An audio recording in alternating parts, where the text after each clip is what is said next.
Olá pessoal, hoje falaremos sobre interpolação espacial. É uma abordagem importantíssima, desculpem, para toda aquela pessoa que pretende exatamente entender, né, desde os conceitos, inclusive até as áreas de aplicação das interpolações espacial. Logo, este é um conteúdo que é fundamental para todas aquelas pessoas que falam dados, ok? Portanto, vamos exatamente aqui entender não apenas os dados na sua concepção comum que as pessoas sabem, mas perceber os dados naquilo que é a distribuição espacial. Eu sou Rosário Dilo, sou gerente e cofundador da TopoGIS. Então trago aqui uma imagem de uma mini biografia minha, em que na primeira imagem, né, vocês conseguem ver aí uma rapaziada na escola com as suas batas. Então, foi na escola onde eu estudei, eu fiz o meu ensino de base, que é na Escola Nova, situada no município, né, antigo município do Sambizanga, que atualmente é distrito do Sambizanga, pertencente ao município de Luanda, ok? É um pouco complexo descrever isso, né? Porque nós estamos cá no país e estamos a ter muitas atualizações, muitas divisões políticas administrativas que vão então algumas vezes embaralhando as pessoas e nós, lógico, como estamos aqui a falar de interpolação espacial, estamos a falar de informação espacial, então é exatamente necessário fazer esta abordagem também. Na segunda imagem estou eu, Rosário Dilo, quando saí já do ensino de base, né? A escola nova eu estudei entre a quinta e oitava classe e nós, antes da nova reforma educativa cá em Angola, nós entrávamos no ensino médio a partir da nona classe. Por isso é que na escola nova eu estudei da primeira, desculpem, da quarta, da quinta, desculpem, até a oitava classe. Então, fui para o ensino médio, que estudei da nona até a 12ª classe, no Instituto Geográfico e Cadastral de Angola, na altura era assim chamado, né? Com a sigla IGCA, hoje a sigla é IPCG, ok? E a outra pessoa que está aí ao lado de mim foi também meu colega no ensino médio, que é o Vivaldo Augusto, e atualmente é meu sócio cá da TopoGIS, né? Uma empresa que constituímos juntos e continuamos com ela desde 2008 até a data presente, que é 2013, que estamos aqui então a trazer essa abordagem ou esta matéria sobre interpolação espacial. A foto seguinte foi então no local onde fiz o meu ensino superior, né? A penúltima foto. Está aí o pessoal nas aulas de campo, eu estou mais à esquerda, mesmo esse que está aí no canto, ok? As aulas de campo na Faculdade de Ciências, no curso de Engenharia Geográfica, que é o curso que eu frequentei, ok? Eram então feitas, até agora são feitas no Cabo Ledo, ok? Então, estou aí eu e alguns dos meus colegas, inclusive a pessoa que está próxima de mim, né, Maria da Costa, que também trabalhou conosco cá na TopoGIS por cerca de 5 ou 6 anos, ok? E também deu um grande contributo e continua a dar na área do que é a cartografia e sim, cartografia e sistemas de informação geográfica. É de recordar aqui, para além de eu fazer engenharia geográfica na Faculdade de Ciências, né, ainda no final de 2020, fui então me inscrever para a pós-graduação em ciência de dados, né, e terminei a pós-graduação em ciência de dados num curso financiado pela Fundação Gulbenkian, ok? E que foi organizado pelo Departamento de Matemática da Faculdade de Ciências da Universidade Agostinho Neto, em colaboração com a Universidade de Aveiro, em Portugal, ok? Então, tenho da Faculdade de Ciências da Universidade Agostinho Neto o curso de Engenharia Geográfica e a pós-graduação em Ciência de Dados. A última imagem estou eu, no local onde passo mais tempo atualmente, né, que é na nossa empresa, que é na TopoGIS. É a empresa onde nós, né, trabalhamos exatamente com dados e informação espacial, né, desde o processo de coleta, processamento, né, e visualização dessa mesma informação espacial, quer em sistemas de informação geográfica, quer em gráficos, ok, outro tipo de estudos que forem necessários, e inclusive também, né, em plantas, mapas e desenhos, de acordo com aquilo que nos é solicitado pelos clientes. A TopoGIS tem também um departamento de projetos, né, e temos também o nosso engenheiro civil, né, lá a dar sempre aquela garra em projetos de especialidade em engenharia civil. Okay? Então, para entrarmos exatamente naquilo que é o nosso tema, interpolação espacial, nós vamos ver aqui alguns métodos de interpolação espacial, né? Mas antes disso, é necessário trazer aqui a definição daquilo que é interpolação espacial, que é uma técnica usada para podermos fazer o quê? Estimar valor desconhecido em locais não amostrados em um mapa, né? Por exemplo, nós temos aí uma imagem que indica alguém a fazer coleta de amostras, né? Vamos supor que se pretende fazer uma análise deste rio ou deste local da hidrografia que está a se coletar a amostra, né? E se trazer então aqui alguma conclusão, algum padrão, logicamente que não vão levantar a água ou tirar a água em toda a parte do rio, mas vão se coletando a amostra para podermos então apresentar o padrão daquilo que é a situação da água nesta mesma região. Então, a interpolação espacial nos facilita isso, é coletarmos a amostra e depois produzirmos um único mapa da própria região no geral, ok? Através dessa mesma interpolação, de formas a termos então um resultado geral. Os métodos de interpolação que podemos aqui mencionar, né? Nós temos a cligagem, nós temos o IDW, que é o inverso da distância, e temos o spline. Existem outros, né? Mas nós vamos exatamente nos referir sobre esses três métodos e que são os mais usuais, ok? Vamos lá. A interpolação espacial, conforme já disse anteriormente, ela é utilizada para preencher valores ausentes em mapas, ok? Por exemplo, conforme eu disse, temos aqui um mapa, ok? Queremos, por exemplo, nessa zona, né? Coletamos dados aqui, dados aqui, dados aqui, dados aqui, dados aqui, dados aqui, dados aqui, dados aqui, dados aqui, aqui, assim sucessivamente. Vamos supor que esses dados, né, em topografia, são pontos com elevação, né, e nós depois queremos saber exatamente todo o terreno, qual é o seu relevo. Aí nós utilizamos um dos métodos de interpolação para podermos então ter o relevo deste mesmo terreno. Observe que ao coletar os dados, nós coletamos com uma certa equidistância, por exemplo, de 20 em 20 metros ou de 30 em 30 metros, mas nós quando vamos apresentar o mapa, nós apresentamos o mapa daquilo que é no geral, né? E com uma equidistância que pode ser mais curta no momento da apresentação desse mesmo resultado, né? A escolha do método vai depender muito dos dados disponíveis e da finalidade da análise que nós estamos exatamente a fazer. Lógico, né, que deve fazer mais sentido, né, aquele método que melhor resultado apresenta. Por isso é que a pessoa que vai exatamente fazer uma interpolação espacial deve ter conhecimento sobre aquela matéria, ok, que ele vai exatamente estudar.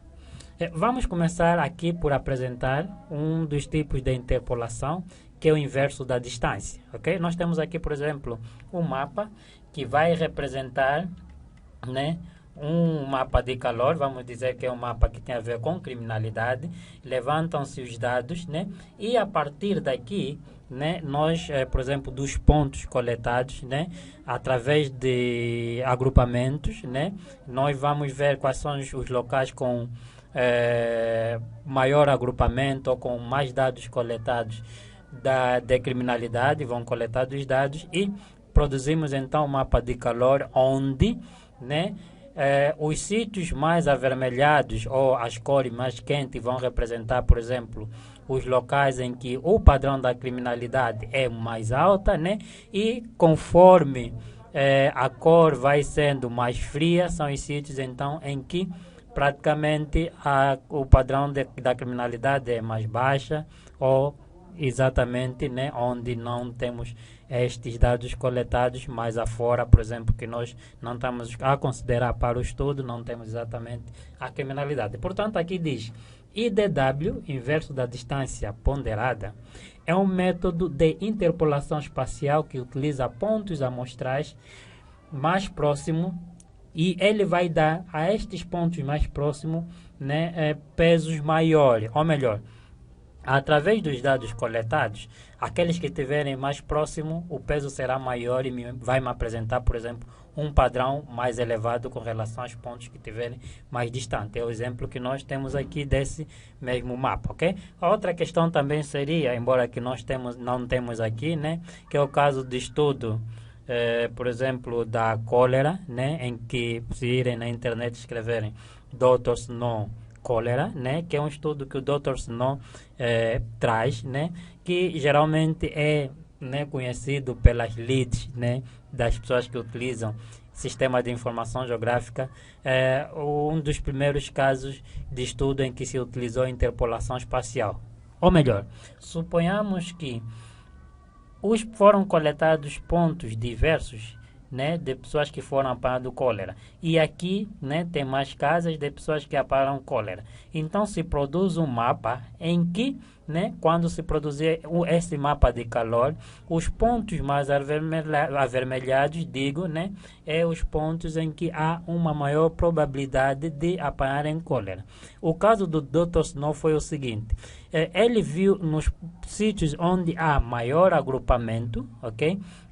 Foi lá nesses sítios e conseguiu detectar então que existia aí um fontenário, né, de água, em que as pessoas iam exatamente coletar água, e é por causa das pessoas irem coletar água naquele fontenário para poderem beber que começou-se então a ter o maior número de cóleras. Logo, as pessoas que viviam mais próximas do fontenário, lógico, tinham maior probabilidade de terem a cólera, uma vez que dependiam das águas do fontenário para poder então saciarem a sua sede e não só, ok? Então, esse é o tipo de análise que se faz quando nós fizemos exatamente análise espacial para podermos então tirar determinados padrões. Além do IDW, temos aqui mais um outro caso, que é o polinomial de tendência global, ok? Que diz que é um método de interpolação espacial que utiliza polinômios para modelar a variação dos dados ao longo de uma determinada região. Por exemplo, nós temos aqui um mapa de elevações, ok? Né, em que nós queremos exatamente interpolar, coletou-se os dados e queremos produzir, por exemplo, o mapa dessa determinada região. Então, através desse método polinomial de tendência global, é possível exatamente termos, né, o resultado daquilo que é as características de relevo dessa mesma região, onde nós conseguimos ver linhas de drenagem, ok? Conseguimos ver zonas mais altas, ok? Zonas planas, porque por causa dos dados amostrais que foram coletados, e depois fez então o processamento para gerar um dado daquilo que é a zona no geral, ok? Temos aqui um outro método que é a interpolação por splines. A interpolação por spline é um método de interpolação espacial que utiliza funções polinomiais suaves, ok? Ou melhor, por exemplo, nós temos aqui dois casos. Em condições normais, se eu tenho, por exemplo, coordenadas x aqui e y, vou marcar aqui um ponto, marco um ponto aqui, marco outro ponto aqui, marco outro ponto aqui. Se eu tiver que descrever o relevo dessa região, ok, eu vou unir cada ponto, este com este, este com este e esse com este, ele faz aqui um bico. O spline, ele vai suavizar exatamente o resultado. Por isso aqui a linha azul, ele em vez de seguir o bico, suavizou e temos então aqui o mesmo resultado. Isso dá-se muito, por exemplo, para as pessoas que também trabalham com topografia e querem criar curvas de nível, procuram exatamente suavizar, logo estão a utilizar este método que é o spline, line.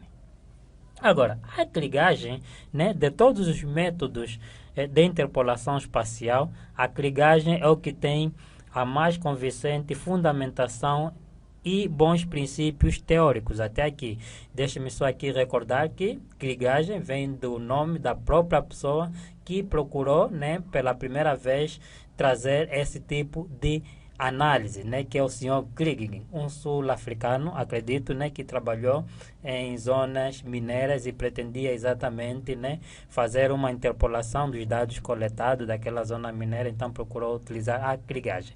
Aqui nós temos uma descrição que diz que clivagem é uma técnica de interpolação espacial que estima valores de locais desconhecidos. Se vocês notarem, todos os métodos de interpolação, ele vai estimar, né, valores em locais desconhecidos, ou melhor, onde nós não coletamos exatamente dados. Aqui a clivagem, ele usa uma média ponderada de pontos circundantes, né? Enquanto procura o vizinho mais próximo, aqui ele procura uma média ponderante de pontos circundantes e aí vai gerar então o mesmo resultado, ok? É comumente usado em geoestatística para analisar dados espaciais, ok?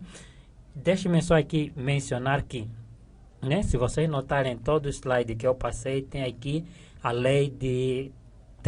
primeira lei de Tobler, ok? Tobler é exatamente um geógrafo, né, que através das suas leis da geografia, ele procura exatamente, né, trazer aqui uma abordagem para podermos perceber os dados distribuídos espacialmente, né? E essa lei aqui diz: coisas próximas estão mais relacionadas entre si do que coisas mais distantes. Isso é lógico em praticamente todas as áreas. É lógico em todas as áreas, ok? Vamos assim dizer, por exemplo, na questão que eu estava aqui a mencionar, dos crimes, né? Por exemplo, há sempre uma maior probabilidade daqueles que vivem mais próximo, por isso é que dizem aquele bairro é perigoso, ok? Porque as pessoas estão próximas naquele bairro, lógico que não serão todas as pessoas criminosas, mas alguns que são vizinhos, né?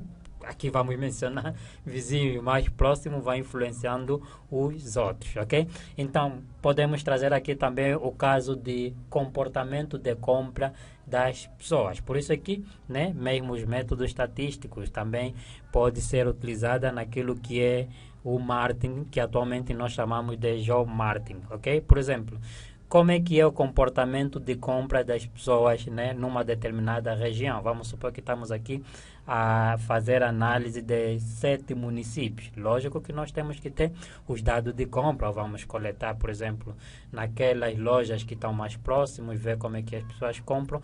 E a partir daí, em geoestatística, nós podemos ir tirar uma tendência, ou vamos assim dizer, um padrão, e dizer exatamente que nós podemos instalar uma loja naquele ponto, porque as pessoas naquele sítio, né, têm uma tendência de irem fazer compra na loja X ou loja Y, ok? Então, esses aqui são apenas alguns casos, né, da análise espacial. Estou aqui a me mencionar sobre aquilo que é a primeira lei de Tobler, ok? Coisas próximas estão mais relacionadas entre si do que coisas mais distantes, né? Falamos, por exemplo, da questão da criminalidade, né? Se o bairro é perigoso é porque é o bairro, né? Por exemplo, os alunos da sala X têm um comportamento bom, ok?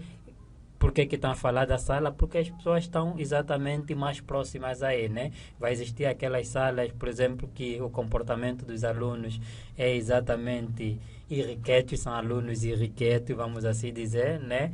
Então, quando nós estamos a falar sobre isso, não estamos a falar todos, mas estamos a falar no geral, ok? E no geral, logicamente que a maioria vai ser influenciada por causa daqueles que estão exatamente mais próximos. Por isso é que Tobler diz que coisas próximas estão mais relacionadas entre si do que coisas mais distantes. A mesma coisa acontece, por exemplo, com os mapas de curvas de nível que nós procuramos gerar, que nós temos aqui, por exemplo, um exemplo a mostrar, ok? Temos aqui, antes de concluir, as aplicações, né? Eu expliquei algumas aplicações de interpolação espacial quando fui procurar entrar naquela questão de Tobler, mas temos aqui exatamente mais alguns exemplos em que nós podemos utilizar a análise espacial para gerar mapas de calor, né? Já mencionamos anteriormente, ok? Prevê valores em locais não amostrados, por exemplo, aqui neste caso, esse é o mapa de precipitação e nós sabemos, por exemplo, no caso da precipitação, nós às vezes temos estações pluviométricas, né, distribuídos, mas nós, quando fizemos análise de uma determinada, do geral. Então, de acordo com os pontos que foram levantados, nós, no geral, conseguimos perceber que aqui, né, que está mais avermelhado, né, são os locais em que a precipitação é muito baixa, nesse caso, ok? Com esta cor aqui são baixa, com esta cor a seguir, né, moderadamente baixa, depois temos moderadamente alta, depois temos precipitação alta e o mais azulado, então, muito alta, ok? Então, temos aqui um exemplo do uso daquilo que é a interpolação espacial, né? No caso, quando nós estamos a produzir mapas de precipitação.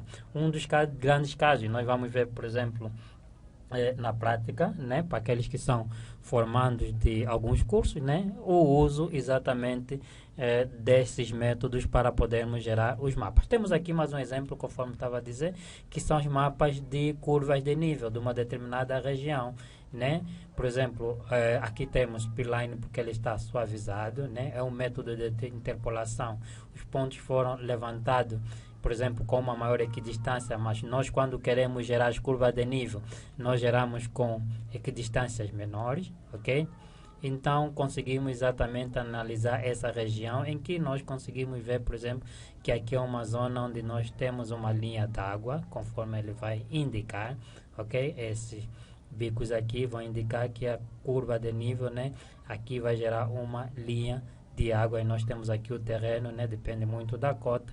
Se aqui for uma cota mais baixa e aqui mais alta, nós vamos dizer que aqui é uma subida, né, ou uma inclinação para cima, daqui para aqui para cima e daqui para o inverso para baixo, ok?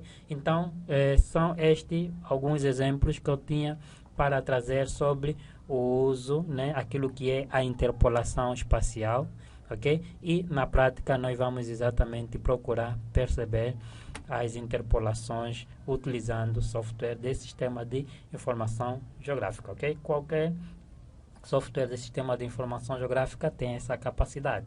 Podemos utilizar o QGIS, pode ser utilizado o ArcGIS, pode ser utilizado por exemplo, o GVSIG ou um outro software de sistema de informação geográfica para podermos então fazer interpolações espaciais e, né, o objetivo é tirarmos padrões, né, de dados que foram então tomados como amostra para podermos exatamente tomar decisões, fazer discussões e assim então poder-se ter uma melhor decisão sobre determinado assunto. Muito obrigado, Rosário Dilo, novamente, e até a próxima.